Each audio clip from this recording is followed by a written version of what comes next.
हरे कृष्ण कृष्ण कृष्ण हरे हरे। श्री गणेशाय नमः। देवी शारदेय नमो नमः। ओम गुरुदेवाय नमो नमः। ओम मातृदेव भव। ओम पितृदेव भव। ओम सर्व संत सज्जनाय नमो नमः। सकळ मंगळ निधी श्री विठ्ठलाचे नाम आधी, पतित पावन साचे श्री विठ्ठलाचे नाम वाचे।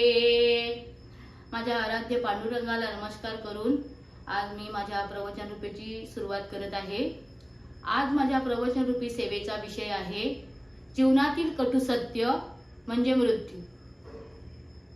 हा मृत्यूलोक आहे आणि या मृत्यूलोकामध्ये मृत्यू अटल आहे। मृत्यू कुणाचीही पर्वा करत नाही, मृत्यू कशाचीही कदर करत नाही। मानवी जीवनात येणारं ते एक अनादी अनंत आणि आंधळं असं चक्रीवादळ आहे। प्रत्येक माणसाला मृत्यूची जाणीव असावी। ज्याला मृत्यूची जाणीव आहे त्याला परमेश्वराचं सतत स्मरण होतं। आता मृत्यू म्हणजे काय तर मृत्यू म्हणजे काळ। या जीवनाचा विनाश म्हणजे मृत्यू। नाशिवंत देह जाणारा सकळ, आयुष्य खातो काळ सावधान। म्हणूनच प्रत्येक श्रोते मायबापाला एकच विनंती करते की साधू संत सांगून गेले त्यांचा बोध घेई। साधू संत सांगून गेले त्यांचा बोध घेई। सावधान होई वेड्या सावधान होई। सावधान होई वेड्या सावधान होई। मृत्यूची प्रत्येक माणसाला भीती वाटते, कुणालाही मरण नकोसं वाटतं।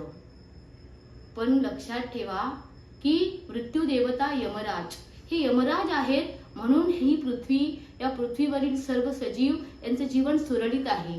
ते कसं तर यमराजाला सोयरा म्हटलं आहे।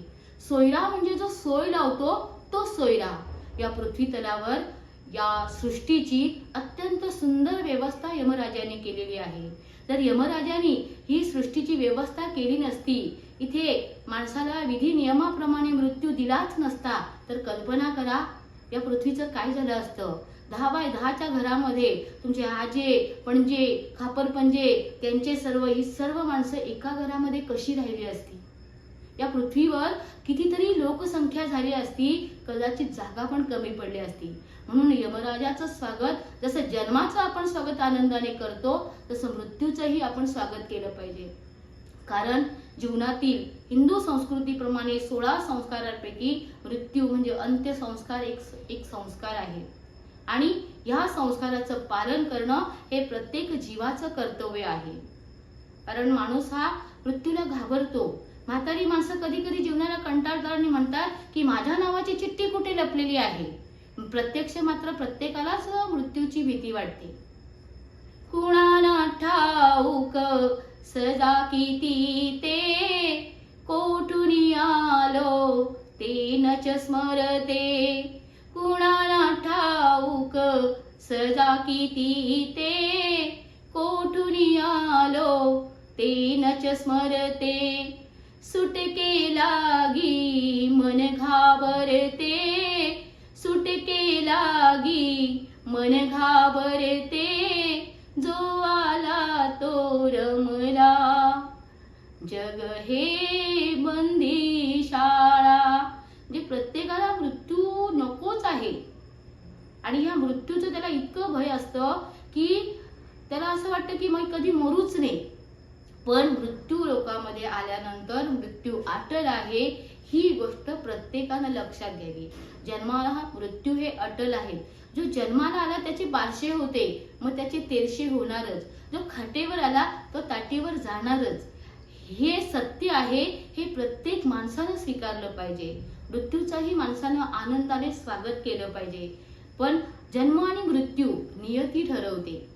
आपण बोलतो की आपल्या जीवनामध्ये दुःख आहे हे नियतीनं ठरवलंय, पण नियती कशा पद्धतीने आपला मृत्यू ठरवते ते बघा।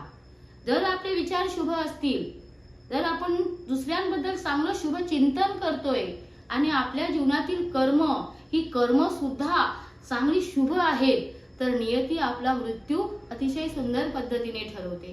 मरताना आपल्याला वेदना होत नाहीत. पण जर आपली कर्म अशुभ असतील, आपले विचार अशुभ असतील आणि आपलं चिंतनही अशुभ असेल, म्हणजे नेहमी आपण दुसऱ्याबद्दल वाईटच चिंतत असू, तर आपल्याला मृत्यू मात्र शेवटच्या क्षणी वाईट येणार आहे. आणि ज्वलंत उदाहरण आहे हिटलरचं. या हिटलरनं ज्यावेळी जर्मनीच्या लोकांच्या कल्याणासाठी, त्यांच्या हितासाठी, त्यांच्या प्रगतीसाठी प्रामाणिक प्रयत्न केले, त्यावेळी त्या हिटलरला खूप प्रसिद्धी मिळाली, त्याला सत्ता मिळाली, तो हुकुमशहा बनला. पण ज्यावेळी या हिटलरनं पोलंड सारख्या परराष्ट्रावर आक्रमण करून तेथील जनतेला, तसेच ज्यू धर्मातील लोकांना अनन्वित त्रास दिला, त्यांच्यावर अत्याचार केले आणि 60 लाख ज्यू लोकांचा त्यांनी संहार केला, त्यावेळी मात्र या हिटलरला नियतीनं सोडलं नाही. त्याचं अशुभ फळ त्याला मिळालं आणि शेवटी काय झालं की त्याचा सर्वनाश झाला. अत्यंत भयानक पद्धतीने त्याचा मृत्यू झाला. म्हणून मृत्यूला माणसानं घाबरून कर्म करावे.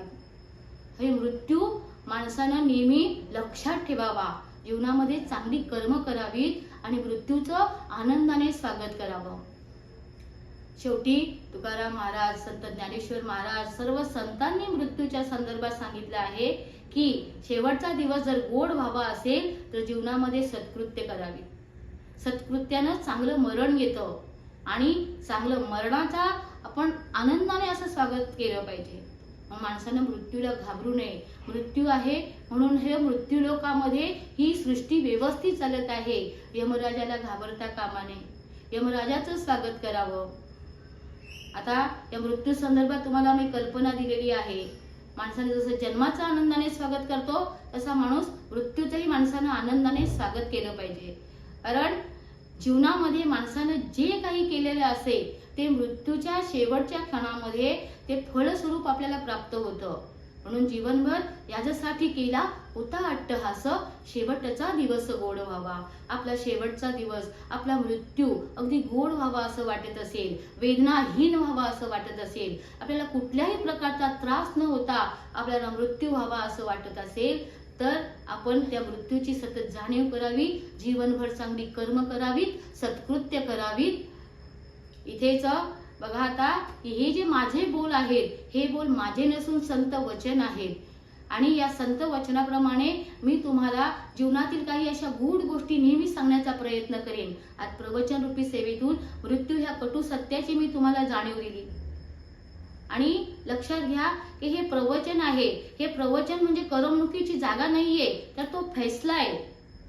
आणि म्हणून प्रत्येक माणसानं कीर्तन प्रवचन ऐकण्याचा प्रयत्न करायचा, जीवनभर नामस्मरण करण्याचा प्रयत्न करायचा, पांडुरंगाचं सतत नाम घ्यायचं.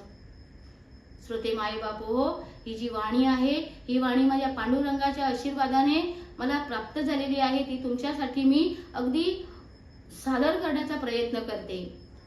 आपुलिया बळे नाही मी बोलत, आपुलिया बळे नाही मी बोलत, वाचाही त्याची तो सखा कृपावंत, वाचाही त्याची तो सखा कृपावंत. बघा, माझी ही प्रवचन रूपी सेवा मी आता इथे संपवत आहे. तुम्हाला आवडली असेल तर सबस्क्राईब करा, लाईक करा, शेअर करा. पुंडलिका वरदे हर विठ्ठल श्री ज्ञानदेव तुकाराम पंढरीनाथ महाराज की जय.